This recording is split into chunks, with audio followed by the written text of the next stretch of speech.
Bismillahirrahmanirrahim. Ma'ad darsi ats-tsalitsa asyara. Pelajaran ke-13.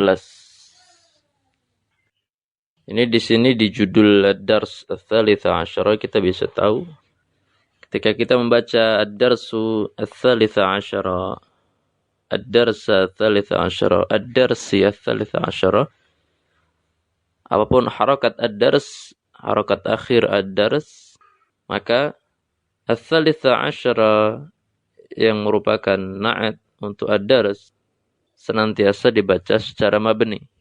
Mabninya adalah di atas fathah untuk dua kata yang dikenal dengan istilah mabni ala fathil juz'ain. Ya, karena bentuknya apa? Adat murakkab.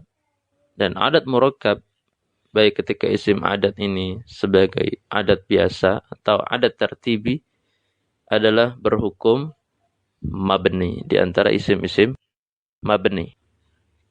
Qala al-imamu rahimahullah, falamma istaqarra bil madinati umira bi baqiyati syara'i'il Islam. Dan tatkala Nabi sallallahu alaihi wasallam menetap di kota Madinah, beliau baru diperintahkan dengan syariat-syariat Islam yang lainnya. Ya, ini tepatnya ketika sudah mulai masuk tahun 2 Hijriyah, mulailah diwajibkan az-zakah, mithlu zakati, was-saumi, was-saum dan berpuasa, wal haji dan berhaji, wal adzan, kemudian diperintahkanlah adzan ketika sudah di Madinah, wal jihad dan juga al jihad untuk menegakkan kalimat Allah, wal amri bil ma'ruf dan memerintahkan kepada hal yang ma'ruf diketahui, wan nahyi 'anil munkar dan melarang dari hal yang diingkari, wa ghairi dzalika min syara'i'il Islam dan yang lainnya daripada syariat-syariat Islam. Ya, yang seluruh syariat Islam ini diperintahkan setelah kokohnya keimanan para sahabat, yaitu kokoh di atas tauhid, sehingga para sahabat pun menerima dengan ringan. Artinya sami'na wa ata'na. Ya. Lihat bagaimana syariat Islam yang begitu mulia ajaran-ajarannya. Ya. Perintah yang atau syariat yang diperintahkan secara bertahap sehingga tidak goyah keimanan para sahabat ketika mereka harus menerima beban syariat yang begitu berat karena sudah kuat dahulu dengan tauhid selama 13 tahun dakwah dengan tauhid, ya, maka teruslah mengkaji tauhid, belajar tauhid, belajar syarat la ilaha illallah, pelajari rukun la ilaha illallah, pelajari betul tentang kalimat la ilaha illallah agar dalam menjalankan ibadah-ibadah yang lain begitu ringan, ya, sehingga tidak tercampuri kotoran-kotoran daripada kesyirikan, baik itu syirik kecil apalagi syirik besar.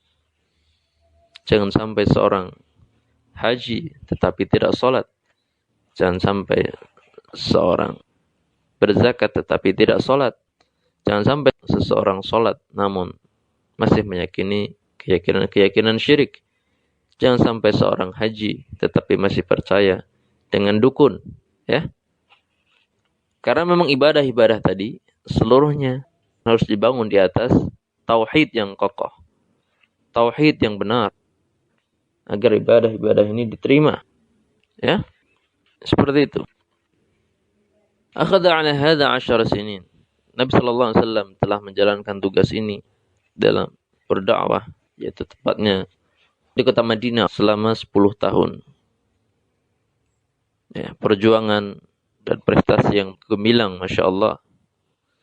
Ya, perjuangan Nabi sallallahu alaihi wasallam yang dalam waktu yang begitu singkat, 10 tahun di kota Madinah. Namun waktu yang singkat tersebut begitu berkah, sehingga bukti keberkahan itu adalah dengan dapatnya kita merasakan nikmat Islam. Ya. 10 tahun. Ya. Perjuangan dakwah yang begitu gigih. Kita bisa melihat, bisa membaca, ya, bisa mengetahui dengan kita membuka buku sirah. bagaimana Nabi sallallahu alaihi wasallam berjuang dalam dakwah beliau, mendakwahkan al-Islam, mendakwahkan tauhid dengan segala upaya, ya, dan kemampuan yang beliau miliki, dengan segala strategi beliau. Wa ba'daha, setelah berlalu 10 tahun di kota Madinah, tufiya sallallahu wasallamuhu alaihi. Diwafatkanlah Nabi sallallahu alaihi wasallam. Nabi sallallahu alaihi wasallam wafat. Wa dinuhu baqin, dan agamanya tetap ada. Ya. Nabi sallallahu alaihi wasallam manusia biasa. Dan beliau pun wafat, ya. Manusia seperti manusia yang lain. Dan beliau juga merasakan sakaratul maut, sakitnya sakaratul maut. Dan dengan wafatnya beliau, terputuslah wahyu dari langit. Sehingga bisa dikatakan musibah yang paling besar dalam agama Islam adalah musibah dengan wafatnya Nabi sallallahu alaihi wasallam. Ya. Wa hadza dinu, dan inilah agamanya. Ini di sini Al-Imam mulai meringkas daripada menjabarkan tentang syariat-syariat Islam. Beliau mulai meringkasnya dengan mengatakan wa hadza dinu. Inilah agamanya.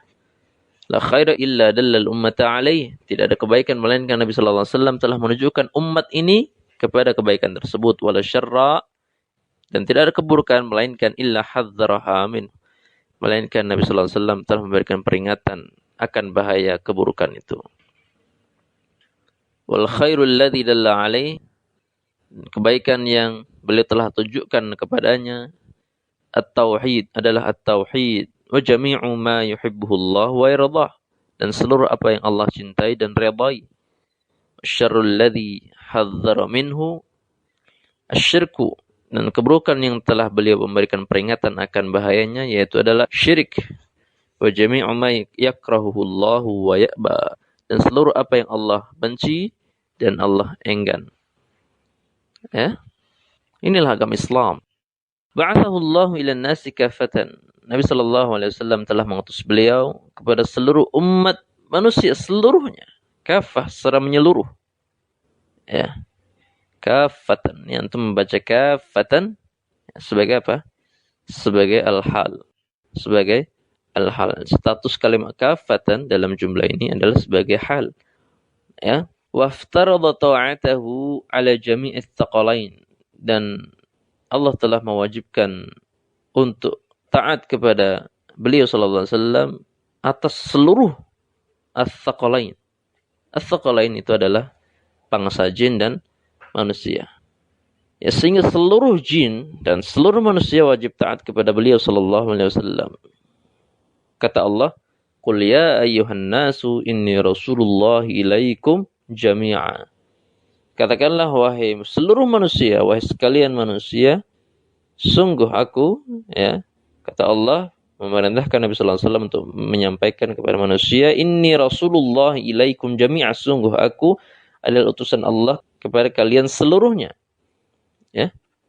Jadi tidak ada alasan umat-umat di dunia ini untuk tidak beriman kepada Nabi sallallahu alaihi wasallam. Karena tidak beriman kepada Nabi sallallahu alaihi wasallam berarti artinya tidak beriman juga kepada nabi-nabi selain Nabi sallallahu alaihi wasallam. Ya, seperti itu. Wa akmalallahu bihi din, dan dengan diutusnya beliau sallallahu alaihi wasallam Allah pun menyempurnakan agama ini.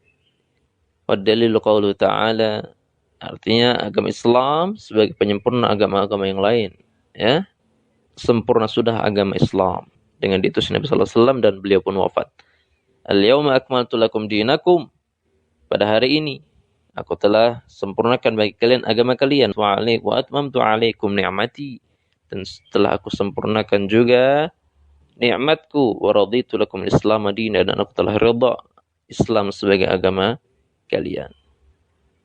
Ini akhwat dan akhwati fid din, a'azzani Allah wa iyyakum, tentang agungnya syariat Islam, syariat-syariat yang agung. Wassallallahu wasallam ala nabiyyina Muhammad.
Bismillahirrahmanirrahim. Alhamdulillahirabbil alamin. Di sesi tema lughah di daras 13 ada satu bahasan menarik, yaitu tentang jam'u at-taksir. Ya. Lawannya adalah jam'u tashih.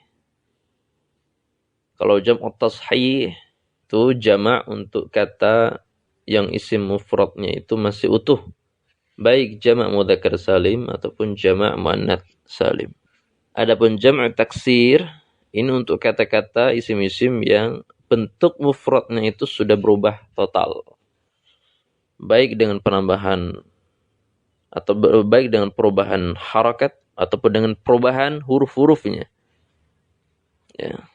Kalau jamak taksir sekadar dengan menambahkan una atau ina atau atun atau atin.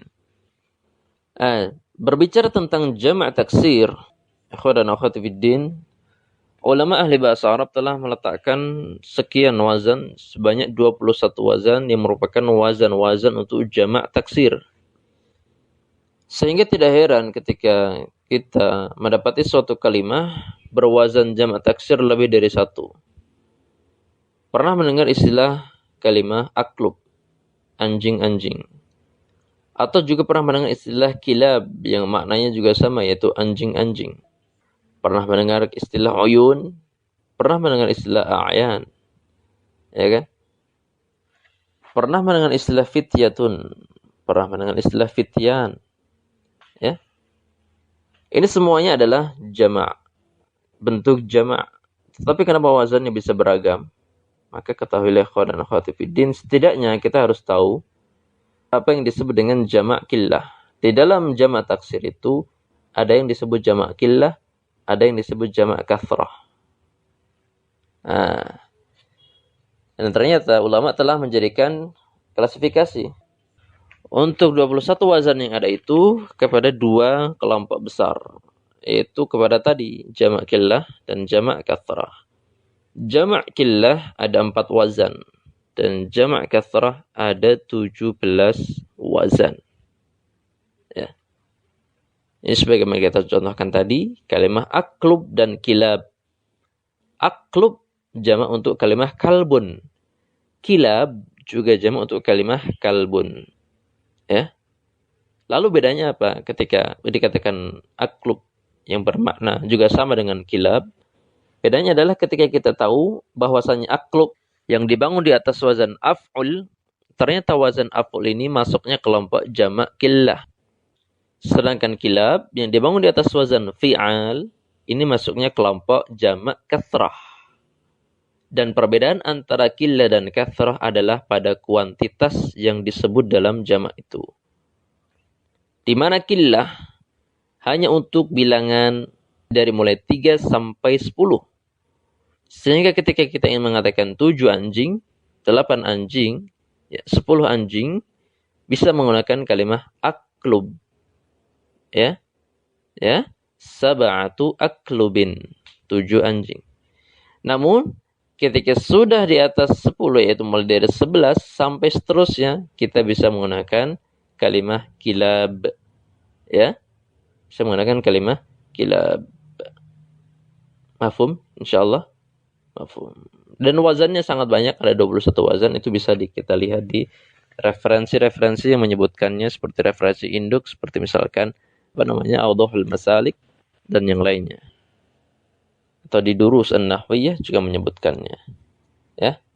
Seperti itu. Jadi itu gambaran ringkas tentang jama' taksir. Ya, wassallallahu wasallam ala nabiyyina Muhammad.